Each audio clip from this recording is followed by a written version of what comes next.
પોર્ટમાં લાગી આગ। આગની ઊંચે ઉડતી જ્વાળાઓથી વિસ્તારમાં ભયનો માહોલ સર્જાયો। જાનહાનિ કે મોટું નુકસાન ન થતા રાહત। કંડલા સ્થિત દીનદયાળ પોર્ટ ખાતે રવિવારે સવારે એક મોટી દુર્ઘટના સામે આવી છે। પોર્ટની જેટી નંબર 8 પર એવી જોશી નામની ખાનગી કંપનીના ક્રેન મશીનમાં અચાનક લાગી હતી આગ।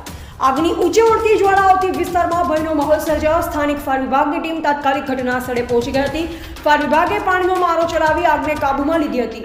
પોર્ટના પ્રવક્તા ઓમ પ્રકાશ દાદલાનીએ જણાવ્યું કે લોડિંગ કાર્યવાહી દરમિયાન આગ લાગી। આગને ટૂંક સમયમાં કાબૂમાં લેવામાં આવી હતી। આ ઘટનામાં કોઈ જાનહાનિ કે મોટું નુકસાન થયું નથી। ઉલ્લેખનીય છે કે ઉનાળાની સિઝનમાં જિલ્લામાં આગની ઘટનામાં વધારો નોંધાઈ રહ્યો છે। આ ઘટનાએ પોર્ટ પર સુરક્ષા વ્યવસ્થા વધુ મજબૂત કરવાની જરૂરિયાત તરફ ધ્યાન દોર્યું છે।